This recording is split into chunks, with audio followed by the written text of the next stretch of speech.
Akan membuka Alkitab kita di dalam Ibrani pasal 1. Ibrani pasal 1, dan kita membaca ayatnya yang ke-1 sampai ke-3. Setelah pada zaman dahulu Allah berulang kali dalam berbagai cara berbicara kepada nenek moyang kita dengan perantaraan nabi-nabi, maka pada zaman akhir ini Ia telah berbicara kepada kita dengan perantaraan anaknya yang telah Ia tetapkan sebagai yang berhak menerima segala yang ada. Oleh Dia Allah telah menjadikan alam semesta. Yang percaya berkata amin. Ia, Yesus, adalah cahaya kemuliaan Allah dan gambar wujud Allah, dan menopang segala yang ada dengan firman-Nya yang penuh kekuasaan. Dan setelah Ia selesai mengadakan penyucian dosa, Ia duduk di sebelah kanan yang maha besar, di tempat yang maha tinggi, jauh lebih tinggi daripada malaikat-malaikat, sama seperti nama yang dikaruniakan kepadanya, jauh lebih indah daripada nama mereka. Di dalam surat Ibrani, kata emasnya adalah lebih baik, lebih indah. Itu pokoknya lebih, janji yang lebih baik, janji yang lebih indah, janji yang lebih, ya. Nah, kata lebih ini sebetulnya Tuhan siapkan, Tuhan berikan kepada kita umatnya, kita untuk mendapatkan sesuatu yang lebih, ya. Kalau orang dunia diberkati begini, kita mendapatkan berkat yang lebih, ya. Tapi bagaimana kita mau mendapatkan berkat yang lebih kalau kita tidak mengerti Tuhan kita yang lebih indah, yang lebih tinggi, yang lebih berkuasa, yang lebih hebat, ya? Nah, terus terang saudara-saudara, saya sangat sedih karena banyak orang Kristen di akhir zaman, apalagi di Indonesia ini, yang bolak-balik dekok, katanya orang Cianjur bilang, seperti lamit itu untuk tangkap ikan itu yang segitiga itu, ya, tangkap ikan, dibalikin begitu juga bentuknya, dibalikin begitu juga, ya. Nah, saya ingin saudara melihat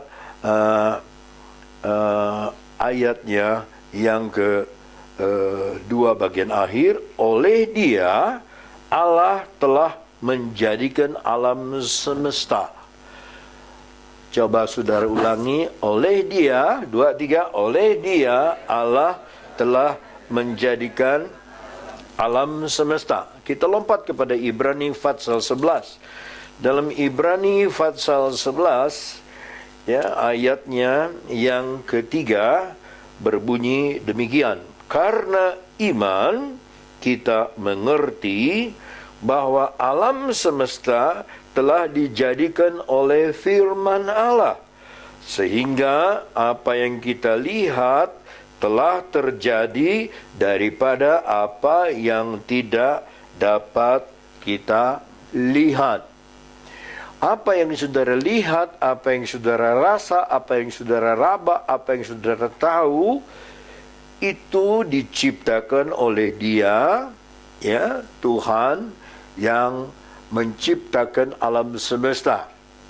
Nah, kalau kita kembali kepada Ibrani 1, lalu kita membaca ayat yang ketiga, Sang Pencipta ini, Ia adalah cahaya kemuliaan Allah. Bahasa Inggris lebih jelas, who being the brightness of His glory.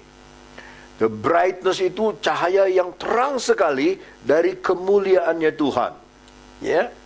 Dan gambar wujud Allah.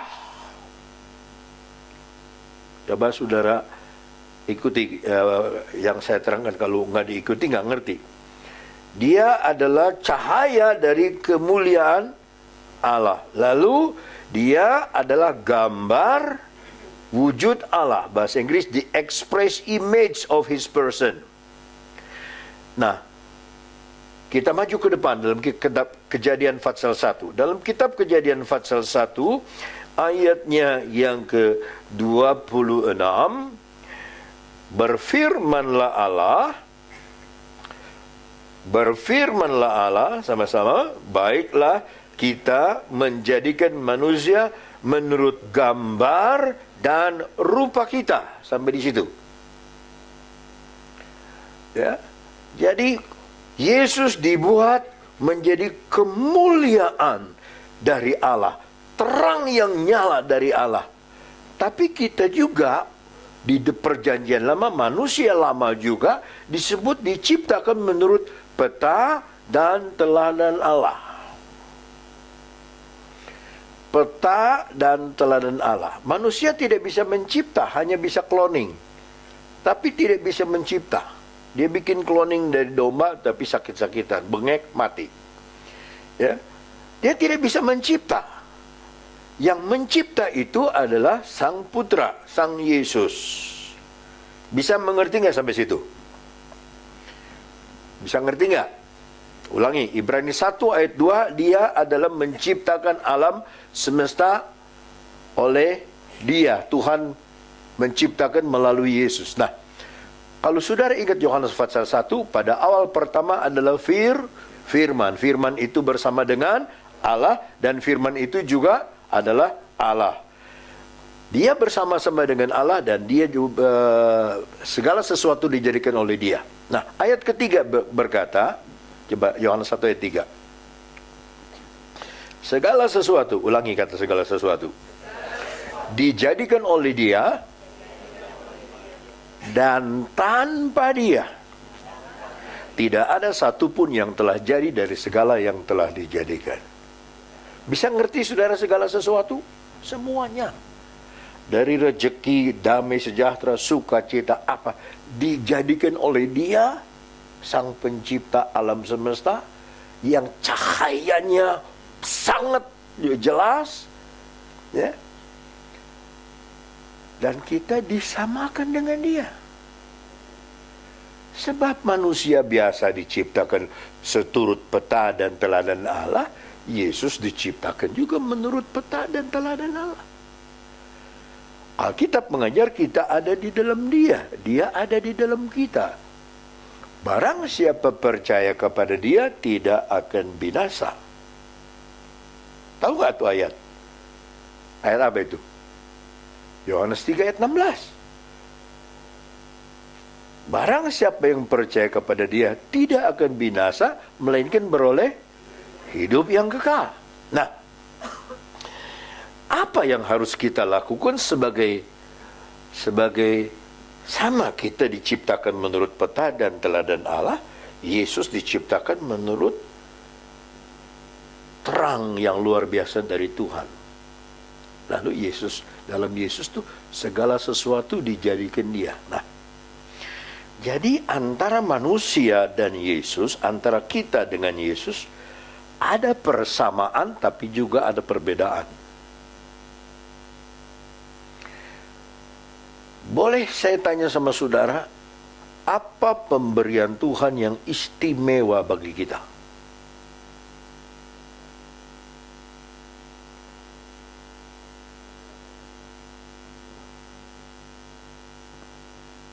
Anugerah bukan pemberian, ini mah pemberian.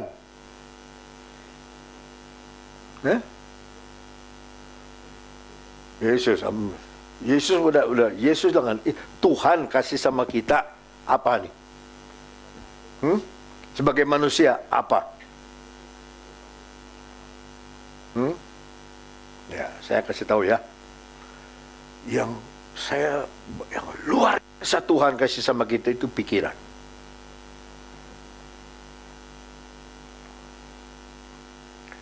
Nah, saya berani katakan ini, tapi kita tidak sama seperti Yesus, tapi kita hampir sama seperti Yesus. Tuhan memberi kepada kita pikiran, dan pikiran yang kita miliki itu tidak ada batasnya. Saudara bisa memikir, saudara lihat anak-anak.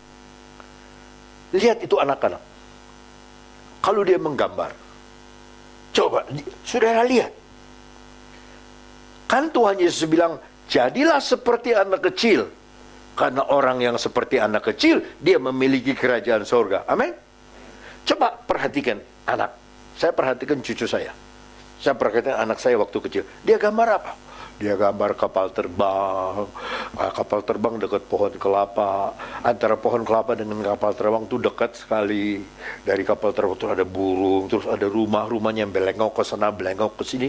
Tapi itu hasil pikiran dia. Dia gambar rumah itu hitam, dia gambar pohon kelapa coklat, dia gambar. Tapi itu pikiran dia. Tidak bisa dibatasi. Ya, tidak bisa dibatasi. Nah, untuk pikiran kita yang tidak terbatas inilah Tuhan memberi guidance, yaitu iman. Dengan iman kita guide kita punya pikiran. Dengan iman kita mengerti apa kehendak Tuhan dengan pikiran kita. Maka saya katakan kalau saudara memikir saudara nggak bisa, nggak bisa. Sebab ketika saudara khawatir, ketika saudara bimbang, ketika saudara takut, ketika saudara susah, itu bukan iman.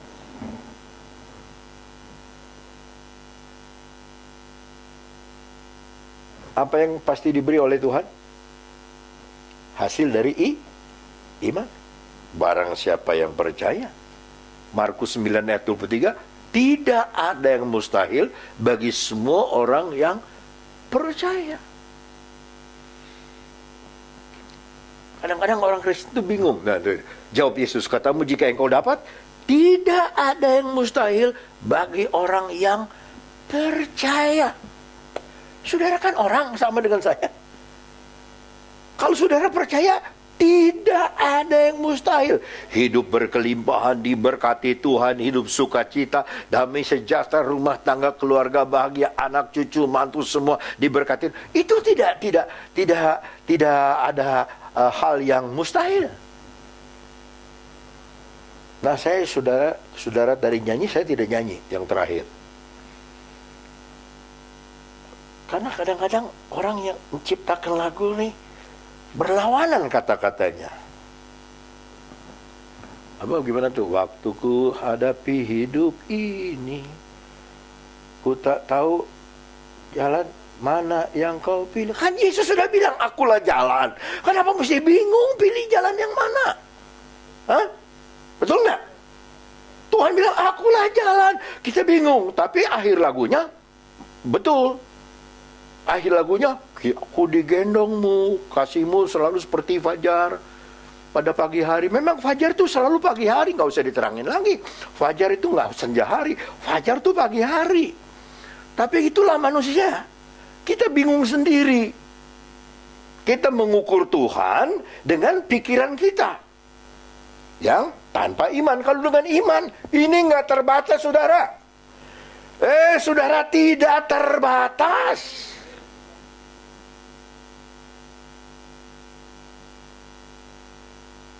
Makanya kuasai pikiran. Sebab kalau pikiran dikuasai, hidup kita dikuasai. Nah, iblis itu berulang-ulang berusaha mau masuk dalam pikiran kita. Nah, orang Kristen di Indonesia mah pilihnya gereja yang banyak jemaatnya, rame musiknya, tapi nggak mikir firmannya. Nggak mikir pertumbuhan. Nggak mikir kita dibawa kemana. Ini kemana gembala kita membawa kita? Kan ada tujuan. Menurut surat Efesus, tujuan kita kepada Yesus. Saya yakin loh gereja di akhir zaman itu nggak ada takutnya. Ya, nggak ada takutnya. Jangan kita punya iman seperti jembatan di Samarinda. Kuat 10 tahun. Terus rusak. Lalu rusak, orang lain yang mati. Banyak iman yang karam, kata surat Timotius. Iman seperti kapal karam. Tidak sampai kepada tujuan. Kita kebaktian pagi, minggu, Selasa 2 kali, minggu, Selasa, apalagi di Cianjur 3-4 kali firman. Tapi kita izinkan sesuatu yang bukan dari Tuhan. Saya ajak saudara lihat contoh dari Yudas Iskariot. Mari kita buka Matius 10.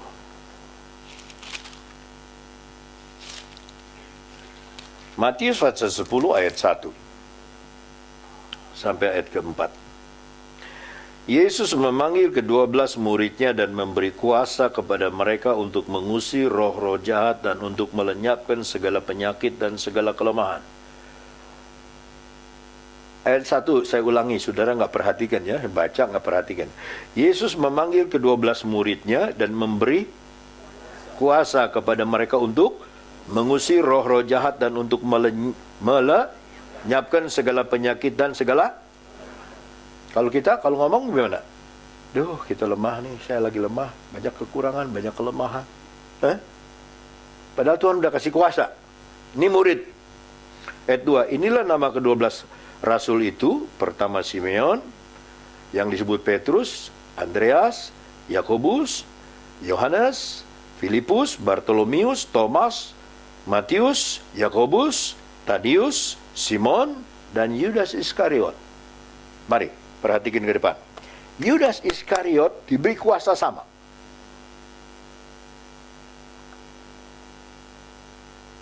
Untuk menyembuhkan orang, untuk melenyapkan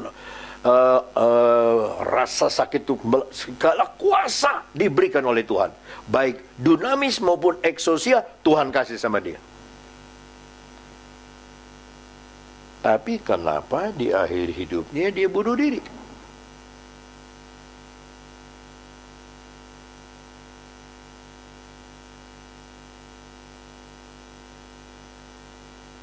Kenapa yang rasul itu lebih hebat dari pendeta? Pendeta sekarang nggak ada apa-apanya banding Yudas mah. Yudas rasul, dipilih oleh Yesus. Sebelum pilih, Yesus doa semalam suntuk. Besok baru pilih. Luar biasa. Dan Yudas yang paling pintar. Yudas yang dipakai untuk menjadi bendahara. Tapi kenapa dia bunuh diri? Perutnya terburai, ususnya keluar. Matinya mengerikan, tidak seperti orang normal. Sampai darah di mana tanah, di mana banyak oleh darah itu dikasih nama Hakal Dama, tanah darah. Tidak ada yang mau beli. Karena di situ ada yang bunuh diri, bekas murid Yesus. Shock orang-orang karena ini murid Yesus loh.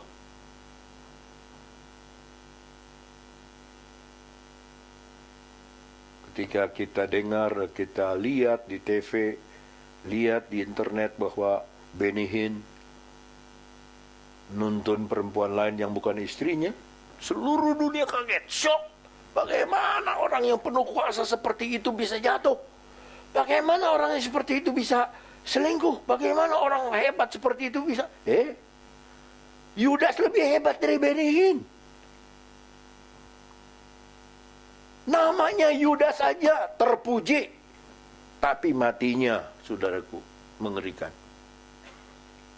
Kenapa? Karena pikirannya dia tidak serahkan kepada Yesus. Dia tidak mengizinkan firman yang dia dengar dari Yesus merubah hatinya. Dia tidak buka telinganya kepada firman Tuhan. Dia tidak dengar firman dan simpan dalam hati, tapi telinganya dia buka kepada iblis. Yohanes 13. Dalam Yohanes pasal 13 ayat 1 sangat indah, ayat 2 sangat mengerikan. Sementara itu sebelum hari raya Paskah mulai, Yesus telah tahu bahwa saatnya sudah tiba untuk beralih dari dunia ini kepada Bapa. Sama seperti ia senantiasa mengasihi muridnya, demikian sekarang ia mengasihi mereka sampai kepada kesudahannya. Saya kalau baca ayat ini mau nangis saya. Benar. Yesus sudah tahu.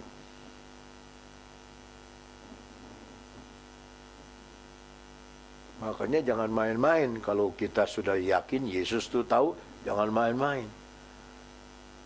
Yesus tahu. Bukan cuma isi perut kita dia tahu, isi dompet kita dia tahu.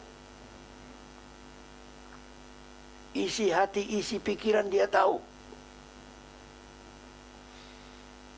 Ayat kedua, mereka sedang makan bersama. Lagi makan loh.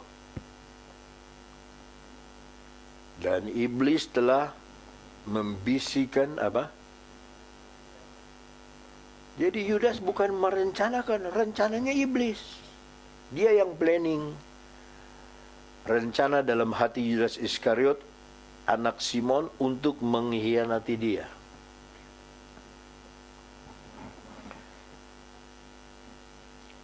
Tahukah saudara bahwa kerohanian orang Kristen di akhir zaman itu diukur dari kejujurannya dalam hal keuangan?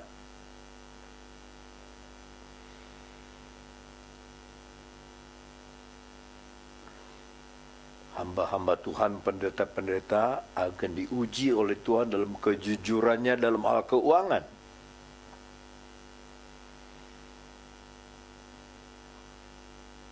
Karena Tuhan tidak melihat berapa banyak saudara kasih sama dia.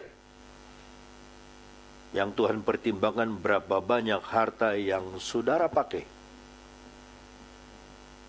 Untuk diri sendiri, atau untuk sesama, atau untuk orang lain, atau untuk Tuhan. Tuhan lihat itu. Saudara menghargai Yesus berapa?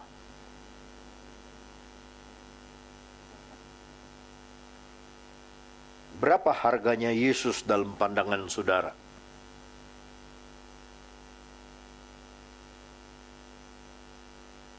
Nah, nanti saya akan terangkan kenapa Yudas sampai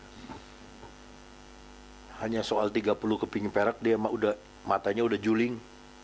30 keping perak tuh kalau uang Indonesia sekarang 200.000.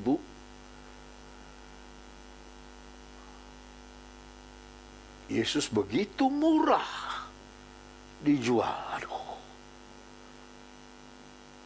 Kenapa? Di mana pikiran Yudas? Itu tadi saya bilang, dia tidak izinkan firman Allah. Dia lihat Yesus jalan di atas air. Dia lihat, saudaraku, 5 roti dan 2 ikan mengenyangkan 5.000 orang. Dia lihat air menjadi anggur. Dia lihat semua. Semua dia lihat. Masa dia dijual 30 keping perak? Buat saya nggak masuk akal dia jual. Ada satu hamba Tuhan, dia tulis buku, dalam bukunya dia bilang kemungkinan Yudas itu, karena dia orang Yahudi, pikirannya pinter.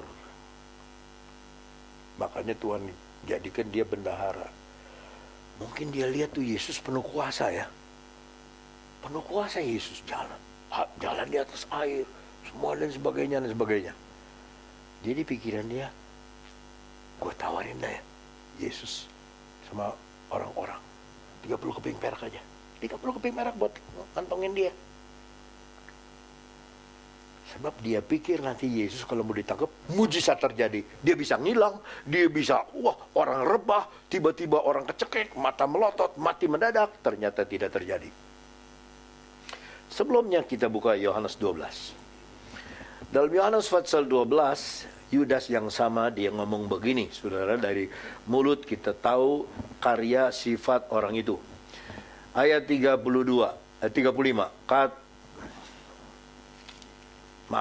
Ayat 12, ayat 5. Mengapa minyak narwastu ini, ayat 5.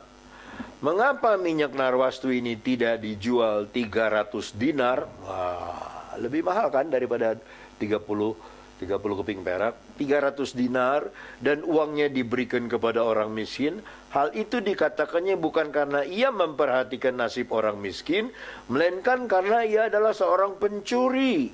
Ia sering mengambil uang yang disimpan dalam kas yang dipegangnya. Kan kalau orang pegang kas keuangan, itu bukan dia punya uang. Dia dipercayakan memegang keuangan. Keluar masuk keuangan dipertanggungjawabkan. Dalam salinan lain ini, dia sering mengambil uang yang disimpan, yang dipercayakan orang kepadanya, yang dipercayakan murid-murid Yesus itu kepadanya. Jadi dia sering ngambil. Jadi koruptor itu udah mulai dari zaman Yesus. Mulai sedikit-sedikit. Nah, tadi saya katakan berapa harga saudara, harga Yesus? Berapa? Kisah Rasul 19.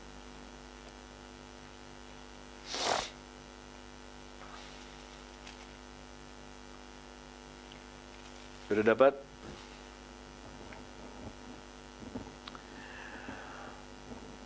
Ayat 18.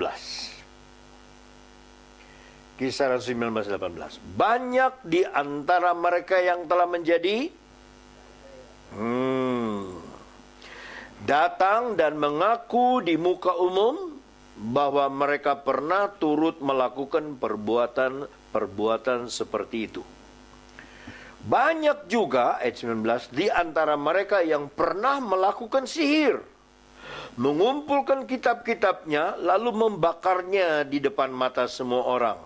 Nilai kitab-kitab itu ditaksir 50.000 uang perak.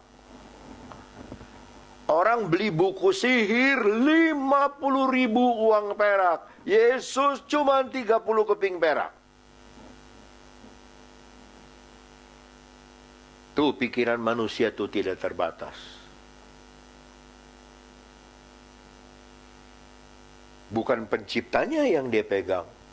Segala sesuatu diciptakan oleh dia. Bukan itu yang dipegang. Duit terus yang dipikirin.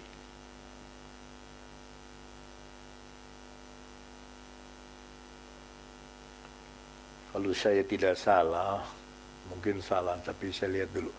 Dalam Markus pasal 6, mungkin saya salah. Minta maaf kalau salah. Markus, bukan ya. Markus pasal 7.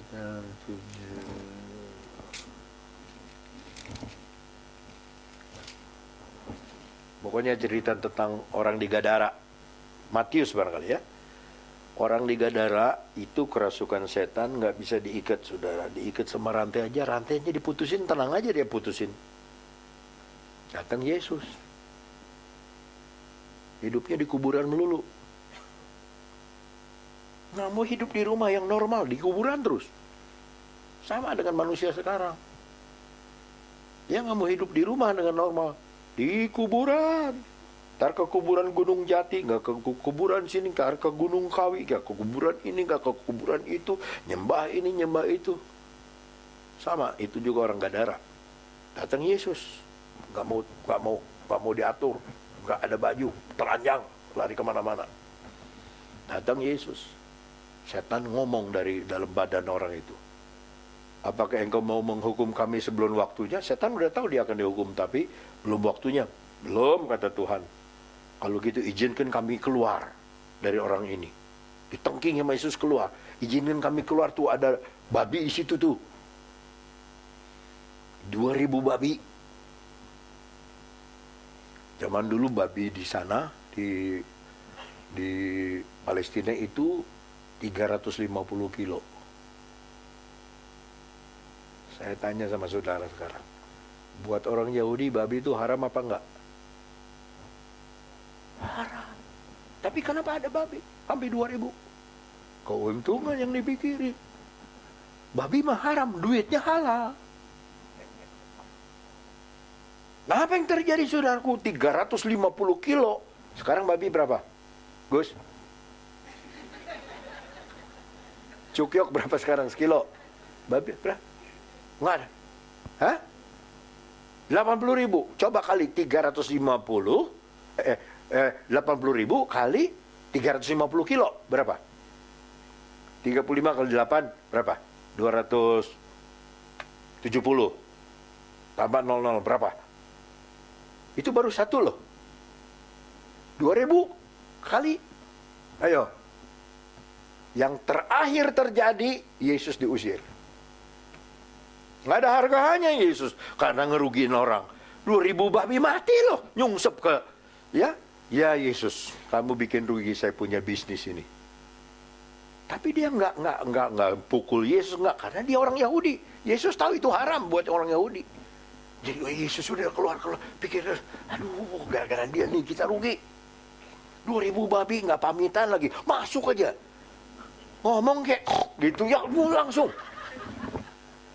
langsung mati. Pikiran tidak terbatas. Saudara hargai berapa Yesus?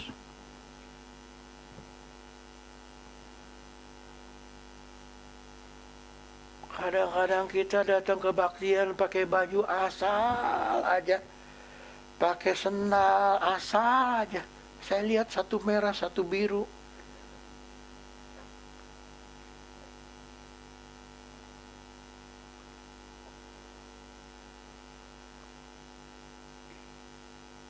Berapa saudara hargai Yesus? Tak ternilai. Tadi dalam kebaktian pertama saya cerita tentang dasar.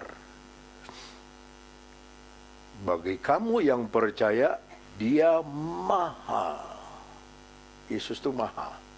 Berapa harganya? Tak ternilai. Walau ku serahkan hidupku, tak cukup membalas kasihmu. Baru kasihnya loh, belum imannya, belum alam semestanya yang dia sediakan bagi kita. Dengan apa ku balas Tuhan semua anugerah-Mu?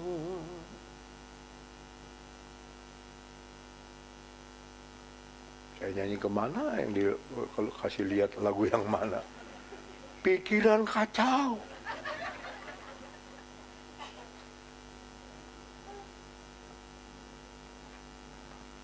Panjang, tinggi, lebarnya tidak terhingga. Nah, yang saya ingin khotbah malam ini itu ini intinya ya. Karena pikiran kita tidak terbatas, kita bisa bikin macam-macam. Jangan saudara memikir bahwa Tuhan itu maha kasih. Oh, God is love. Nah, dia juga keras. Waktu zaman Nabi Nuh, semua manusia dia bunuh. Dia basmi. Orang yang keluar dari Mesir itu orang Israel, nggak bisa masuk semua ke tanah perjanjian, nggak. Mati di tanah, di padang gurun. Yang lahir di padang gurun itu yang masuk. Itu sebetulnya gambaran. Yang lama kita sudah lenyap, yang baru sudah terbit. Maka kita punya yang lama, nggak bisa menikmati berkelimpahannya tempat air susu dan madu. Kita harus hidup dalam hal yang baru. Baru kita nikmati. Nggak saudara minta, itu kurmanya manis saja.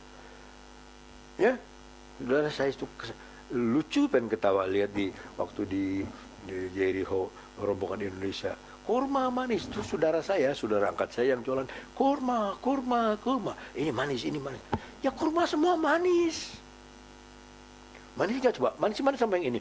Bilang aja pengen nyicipin. Kurma semua manis.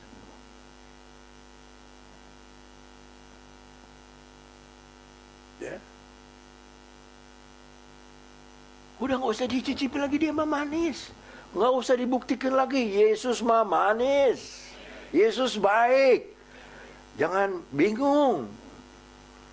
Ya, jangan susah, jangan khawatir, jangan takut, jangan bimbang.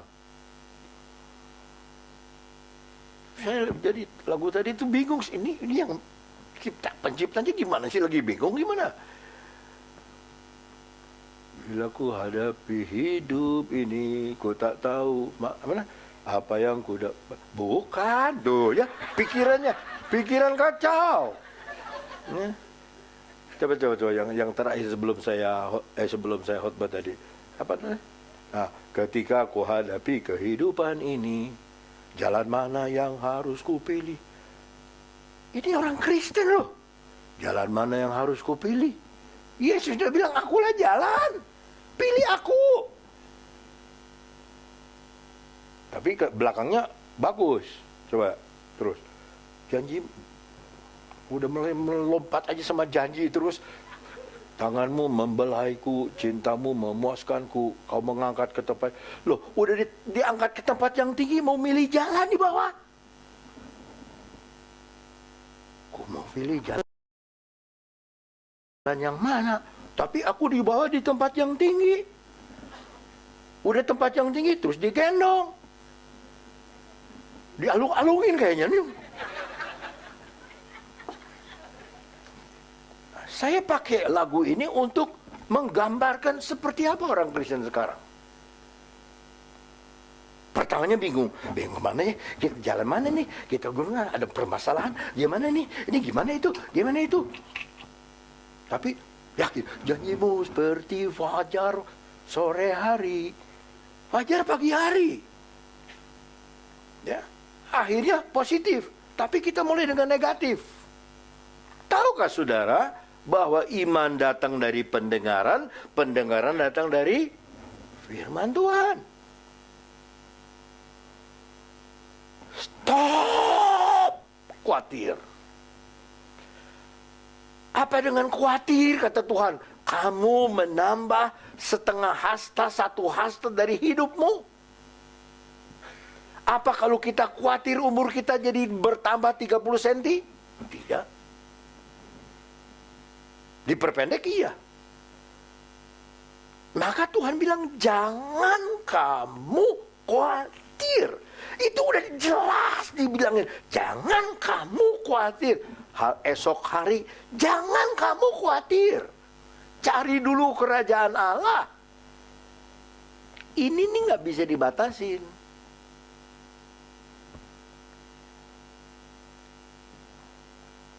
Ini guide, iman guide, ini firman guide karena dari firman datang iman. Makanya jangan malas baca Alkitab. Baca Alkitab. Daripada begini terus. Baca Alkitab. Begini mas saudaraku. Itu kaki kenapa sampai luka diperban?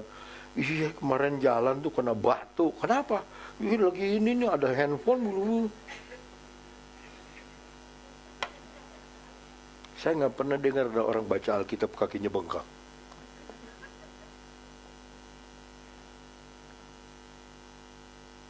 Kita ada di dalam Dia. Yesus dalam Yohanes 15 bilang begini, barang siapa mengasihi aku, ia menuruti firman-Ku. Kalau engkau tinggal di dalam aku, dan firman-Ku tinggal di dalammu. Banyak kali kita di dalam Tuhan kita semua. Kita yakin kita semua dalam Tuhan. Amin. Tapi firman-Nya nggak di dalam kita. Nah, buktinya kita banyak takut, banyak khawatir, banyak bimbang. Eropa hancur sekarang ekonomi.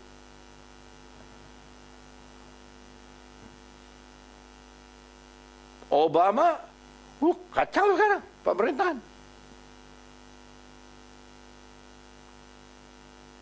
Dua pabrik mobil menghentikan 3.500 karyawan. Di Eropa begitu juga. Nggak kelihatan, tapi terasa. Oleh orang-orang yang khawatir mah terasa. Oleh orang yang tidak khawatir mah nggak terasa, karena segala sesuatu dijadikan oleh Dia. Berkatku, gajiku, rezekiku dijadikan oleh Dia. Hari depanku dijamin oleh Dia. Bahwa Tuhan adalah gembalaku, aku tidak akan kismin. Aku tidak akan kekurangan.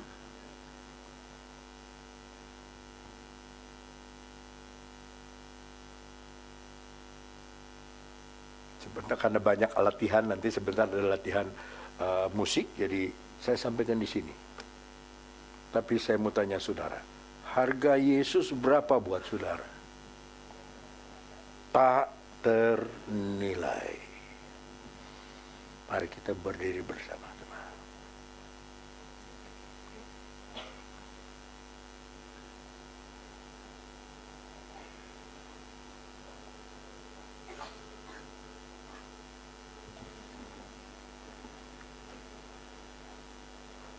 Kita nyanyi sukacita ya.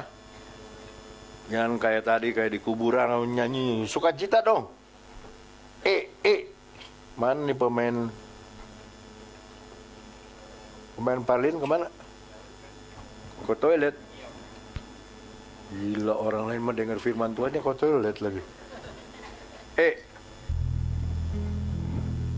Yesus, indah indah manis manis manis, Yesus, manis manis manis padaku, Yesus, setia setia setia selalu.